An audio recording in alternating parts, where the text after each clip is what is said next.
third pillar is, of course, what ties it all together, and that's finance. Behind every policy and every partnership, it's financial leadership that turns vision into reality. And to guide us through that next conversation, it is my great honor to welcome our next moderator. Her name is Sarah Eisen, anchor at CNBC, and she has an incredible distinguished panel of ministers for our board. We have His Excellency Ali Ahmed Al-Kuwari, Minister of Finance for the State of Qatar. The Right Honorable Rachel Reeves, MP, Chancellor of the Exchequer, United Kingdom of Great Britain and Northern Ireland. Welcome to the stage. And His Excellency Mehmet Şimşek, Minister of Finance and Treasury for the Republic of Turkey. Sarah, the stage is yours. Thank you. Everybody has to turn this way in their chairs. I'm Sarah Eisen. I'm thrilled to be back here in Riyadh for FII and thrilled to be conducting what I think is one of the key conversations we're all having at the moment, which is this idea that globalization looks very different in 2025 than it did several years ago. And this balance that these policymakers before me have to do when it comes to sovereignty versus globalization, protecting your own citizens versus partnering with other countries. So I'm thrilled to have this conversation and kick it off, Chancellor, with you, because I am wondering how you are thinking about this balance right now and how different it looks today. Well, thank you very much, Sarah, and it's great to be with you again. Look, for me and my government in the United Kingdom, our number one priority is growing the economy. But we need to do that on a sort of a foundation of stability. And we do live in a more uncertain world. We can see that all around us, whichever newspapers and TV channels we watch. That uncertainty, whether it is higher tariffs, whether it is conflicts around the world. And that's why building relationships with our allies is more important than ever to build that security and resilience into the system. That's why in the United Kingdom we put real focus this last year on securing trade deals. The first trade deal to be signed with the United States, the comprehensive trade deal with India, rebuilding our relations with our nearest neighbours in the European Union. And just at the moment, and Your Excellency, we met this morning to talk about this, to negotiate a trade deal with the Gulf countries. And we're also working on a trade deal with Turkey, because we recognise that growth comes from being competitive, being challenged in markets by innovation, and trade is absolutely essential for that, as is investment. And Britain is very much open to investment, open for trade, open for talent, and open for business. And that's the message that I'm bringing with me to the FII this week. Yeah, and I want to dive deeper in a minute into trade, into AI, areas that are ripe, I think, for collaboration and for opening, but also for protecting your own industry. But Your Excellency, I wanted to come to you on this. What areas do you protect and that do you focus internally, and which areas do you stress partnership and collaboration? Thank you, Sarah. First of all, I'm so happy, so pleased to be again in the FII. It's a great conference, great attendance, great participation, and you know, I'm always happy to be in my brother city, Riyadh, and my brother country, Saudi Arabia. So, in terms of like, you know, now, I know there are so many challenges happening, you know, in the world in terms of like, you know, geopolitics and the tensions, and it's very difficult now to really, I know the globalization story have started many years ago. Now we're talking more like deglobalizations. But in my opinion, I think what Her Excellency, you know, Chancellor Reeves, you know, she mentioned, I agree with her 100%. You know, that really, you know, building direct partnership, you know, with the countries that you have, you know, important relationship is very important. And to give an example, UK, for example, is one of the big destinations of Qatar investment. We have more than 35 billion, you know, sterling pound, you know, investment in the UK, among, you know, other countries. But, you know, UK is a get, and we have signed an important investment in the sustainable, you know, technologies, also 1 billion pound, you know, last year during His Highness visit to the UK. So this building direct partnership is really one of the solutions. But in the same time, I think it's extremely important we strengthen the multilateral organizations. I think what happened, we have worked so hard in the many years ago, to build a rules-based system for engagement. And I think we need to come back and rebuild and strengthen the multilateral organizations. And for the multilateral organizations, they need to be more focused and also sticking to their core business. So I think very important that we go back. In terms of protectionism, Qatar is open. We are open for business, we are open for FDI, and we have developed a world-class World Cup 2022, which gave us a huge momentum in terms of building the infrastructure and the brand of Qatar. Now we look forward to leverage on that and to continue our diversification journey. Qatar is one of the largest LNG producers in the world. However, our focus will continue also to be in the non-hydrocarbon sector. And to say that, the first 6 months, most of our growth, 5% of the growth came from the non-hydrocarbon GDP. So we continue to push, and in terms of business, I think we are very open. We don't want to, talk about protectionism. I think we need to work together with the whole world, and it has to be a win-win situation. This is what we believe, and we push very hard in terms of building partnership, FTAs, and also direct relationship, even CBAs, economic cooperations, or TBAs, the one we have with Turkey in place today. So it's very important that we build this relationship, but at the same time, I think we should not ignore the rules-based system and the multilateral organizations. I think it's very important to strengthen them again. And like IMF, World Bank? IMF, WTO, WHO, all these organizations are very important because they set the rules of engagement for, relationship among the countries. And, I think the world has done extremely well with the globalization story. And I think we need really to reestablish that. I think doing it on your own is going to be very difficult. Interesting. Should we go back to globalization, Your Excellency? How does Turkey approach this? Well, I do agree with fellow panelists. Globalization has been a strong engine of global growth. We all know that 1 billion people were lifted out of poverty since 1990s, where global trade volume has gone up by almost 6-fold. So as Chancellor highlighted, we remain open. We continue to invest in regional and global integration because we do see benefits there. However, having said that, we are also looking at strengthening certain areas where de-risking is required, such as energy, supply security. In the future, I think with COVID-19, health and biotechnology areas. AI, while we remain open to collaboration, trying to lure hyperscalers, supported by AI, at the same time, data privacy, cybersecurity, these are critical national issues where you have to invest in competence. So really, while broadly speaking, we do see benefits, we have to address dislocations. That's where the social and political backlash come in, in terms of globalization.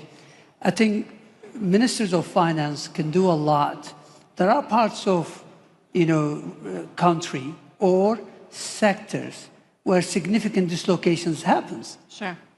If we can address them, maybe the backlash, domestic, political and social backlash against globalization would go down. So really, we're now at a phase of de-risking rather than completely deglobalizing.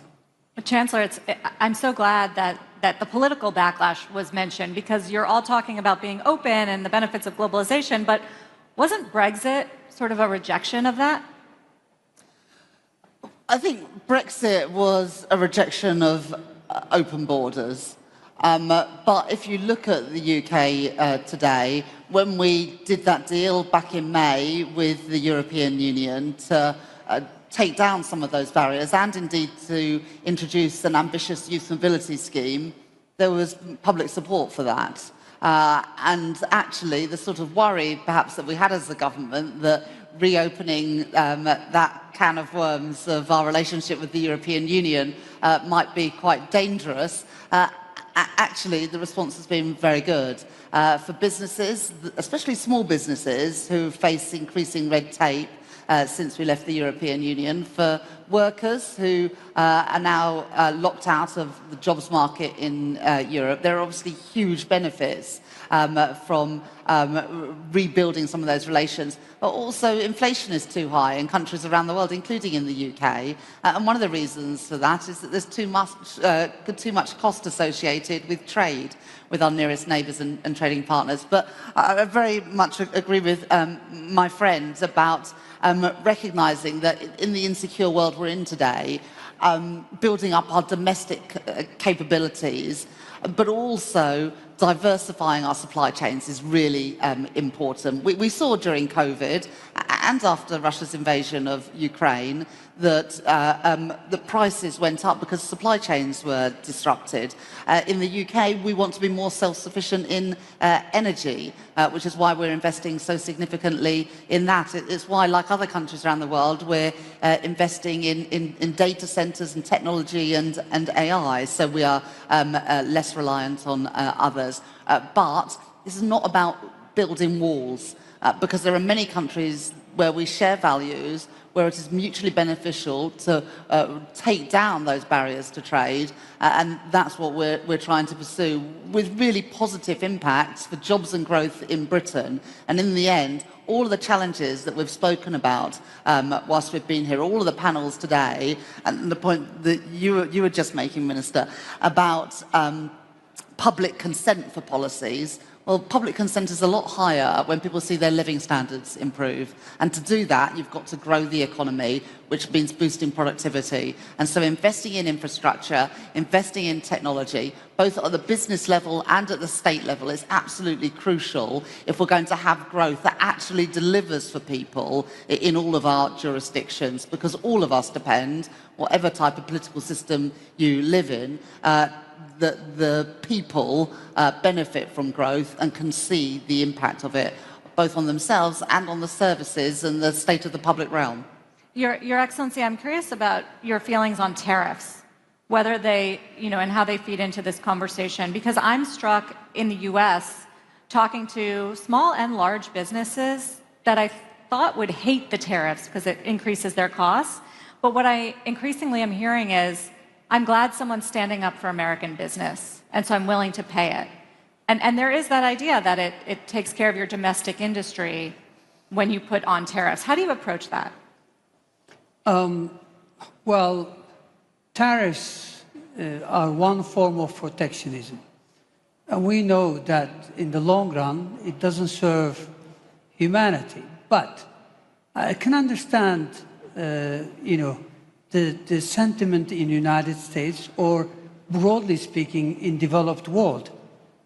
If you look at the last, again, 30, 40 years, with the emergence of China and other large emerging markets, I think a quarter of manufacturing jobs were lost in the West, speaking broad West here, in industrialized West. So a quarter of industrial jobs gone. Wage gap grew. I mean, wages in the United States in real terms have been almost stagnant. So I'm not trying to comment. So I can understand the backlash or the assessment of that sort that you've highlighted. But the reality is, again, those are the exact dislocations that could be addressed otherwise, which hasn't. And that created the type of social and political understanding and the backlash that led to emergence of the current situation. But we all know that if the engine of global growth, which has been trade, if it sputters, I think global growth may not be able to stay at about 3%, which is barely enough to increase per capita GDP globally. So trade is necessary for that, I guess. Your Excellency, when it comes to AI and technology, how do you make sure that you have an advantage, but also have important partnerships as I mean, it's almost impossible to compete now with what the US and what China are doing when it comes to investment and infrastructure. AI is part of the strategies we are doing in terms of our diversification plan, and I think when it comes to AI, you have to invest in the downstream part of the AI. I mean, yes, data centers. Everybody talks about data centers because we have ample energy in this part of the world, and everybody would like to invest in data centers. Yes, data centers make sense, but we don't get into the bottom of AI through the data centers. So the downstream side, and basically where we have national champions, like in Qatar, we can talk in the energy side and the LNG, for example, we have the advantage of the data and the innovations, in that field. Aviation, with the super airlines, in the Gulf here, Qatar Airways, Emirates, and so we can really benefit from that. So the only thing we have to invest on is the human capital and the copyright and the innovation side. So we need really, to work very hard, and of course we have to work with the partners, for this one. Speaking of, in terms of the disruption happened to the international trade. I think what happened, we had a very good system working together in terms of somebody's focusing in the innovation and the human capital, and the mass production is happening somewhere else. I think this has got disrupted, and I think it's very important to restore that. I think where we can really make a difference is really in the investment on the innovation part, and this is where we can make the difference. And yes, protectionism, you can be protected, but you can't be protectionist forever, because at the end of the day, technologies get to be known and they get to be copied. We have seen this in the past. So it's very important, really, to build on the business itself, in the sense of the reproduction itself. So, and this is what we are doing. Qatar is really AI at the heart of our investment. Is a very important tool for innovation, and in terms of already we have the infrastructure, we have the telecom infrastructure, we have the energy, we can really make a huge difference in the AI, and already we have started partnership with the big companies, in the US, really where we can make a difference in that field. You announced a significant investment in the United States a few months ago when President Trump came to the region. How much of that is going to go toward AI? A big part of it. I think Qatar Investment Authority, they promised, $500 billion over the 10 years in terms of investment. I would say most of that will go, as most of it is going to be in the technology and the AI, because we see the growth in this field. This is where the growth, and it's going to be rewarding. It's a purely in a commercial basis, and we see, now the huge growth we see in the U.S. economy is really coming from technology and AI, and we believe this is going to be the situation moving forward. So we believe this is one area we're going to really focus on. How much time do you spend, Chancellor, on trying to attract investment and talent to Britain when it comes to AI? And what are your meetings like with the big tech companies in the US? Well, we were really pleased when we had the US state visit to the UK a few weeks ago to be able to announce 150 billion pounds worth of investment into the UK, and that was primarily in AI and tech from Microsoft, Google, Nvidia, and others. Obviously, it's a real strength of the UK. We have deep minds in the UK. I've got a delegation of business leaders with me this week, including spin-outs from Oxford and Cambridge universities. We're developing that corridor between those two universities to create a sort of,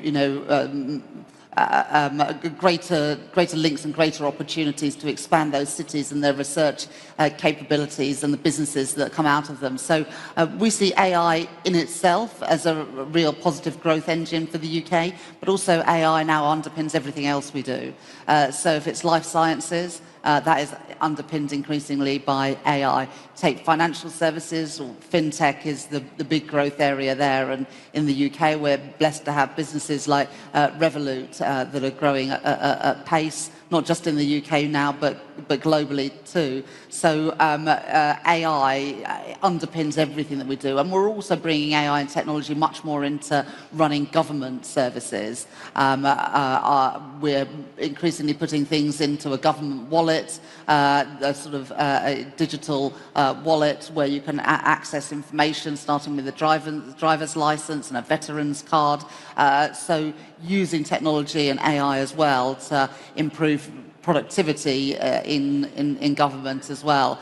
And I sort of think that for many businesses, obviously the home market's always going to be incredibly important, but then you want a secondary market as well. And how the UK is positioning itself is the natural second home for businesses and sovereign wealth funds from around the world, because we've got some of the best universities in the world, some of the best startup and scale-up businesses. We've got deep and vibrant and liquid capital markets, and also those trade deals with countries around the world means that you can establish yourselves in the UK and then export with better terms of trade to pretty much anywhere else in the world. And so that's how we're positioning ourselves as a country. Let me just finally address the issue that you mentioned, Sarah, of talent, because a bit like what we've discussed around tariffs and those sort of barriers to trade, other countries are also a little bit more cautious around talent and migration. Now,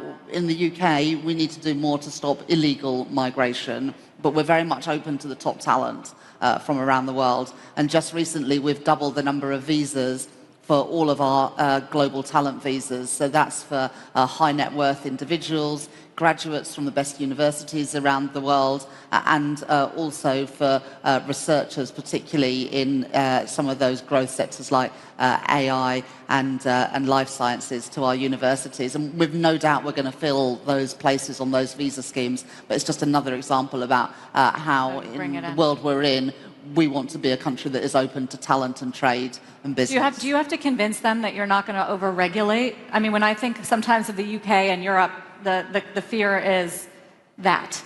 Too much regulation. On the contrary, by the end of next month, we will have passed the biggest piece of legislation, I expect, of this whole parliamentary term on planning and infrastructure. And that is all about ripping up unnecessary planning and regulatory rules to make it easier to build data centres, train lines, nuclear power stations, offshore wind projects, the cables to get the energy to homes and to businesses. Our Prime Minister, Keir Starmer, has also made a commitment to reduce the burden of regulation on businesses by 25% during the course of this Parliament. We've already started that in financial services by taking out regulators. We've changed the leadership team at the Competition and Markets Authority to make it more pro-business.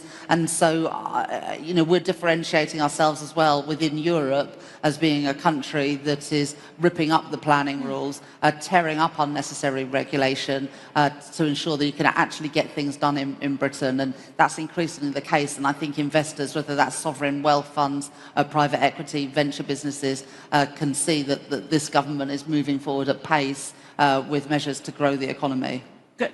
Music to people's ears, I'm sure. Here, Your Excellency, how do you prioritize AI in a national strategy? And how do you, maybe if you could just work it in to figure out who your friends are when it comes to partnering with countries like China or like US on AI? On AI, we are closely integrated with Western ecosystem, even though there are some components from other countries. I think the way we see AI and the whole digital transformation, this is one area where you have to be open, but at the same time, to some degree, sovereign, you know, it's one of those nodes that you invest. That's why we are trying to build our own Starlink, you know, low orbit satellites to provide internet. We're investing very heavily in fiber infrastructure. 5G plus is well underway.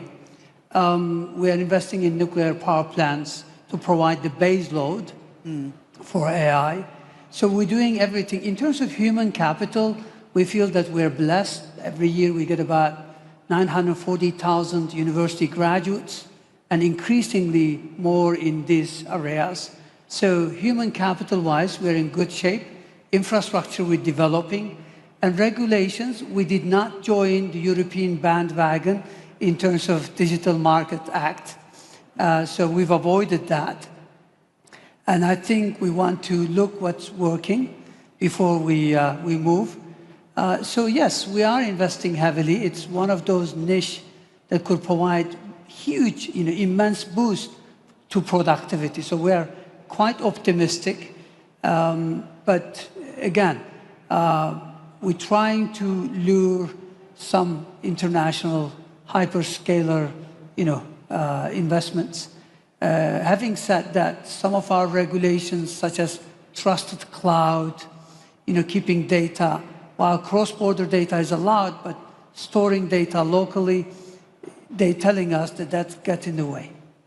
So it's, we're out of time, but it sounds like the three of you are all in the middle of negotiating deal, like some sort of trade deals with each other. Yes. Are we going to, was this helpful? Are we going to get this done? Qatar, Turkey already Yes, done. we are going to get that done, aren't we? Qatar, GCC, UK, almost done, I should Yes. say. Okay. With UK, we're almost done. With European Union, we're trying to upgrade the customs unions that we have to expand it into public procurement, services, and agriculture. But I think we're more optimistic that our deal with UK will be concluded soon. EU is more complicated, typically. It would have been cool if you announced it on stage, but that was close. Thank you all very much for joining the conversation, and thank you for being here. Thank you.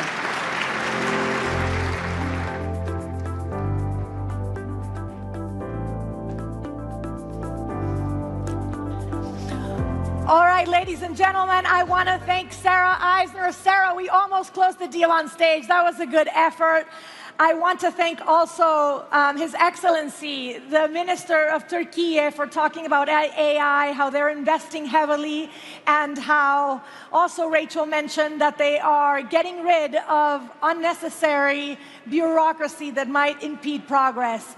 I want everybody now to swivel your seats to the middle of the room. That's where we're going to have the next Board of Changemakers on Finance. But before that starts, I have a poll for all of you. We have talked about whether a recession is possible, yes or no, and now we want to hear from you. So if you can scan the QR codes on the screen with your cell phones, we would love to get your input on whether a global economic recession is likely in the next year, yes or no. We have people that have started to vote right here. Thank you so much, sir, because we're going to announce those results during the next panel. So make sure to take out your phones and vote. And now, before our next board, let's please watch this video, everybody. A great unraveling is underway. Tariffs and trade barriers are rising. These fractures are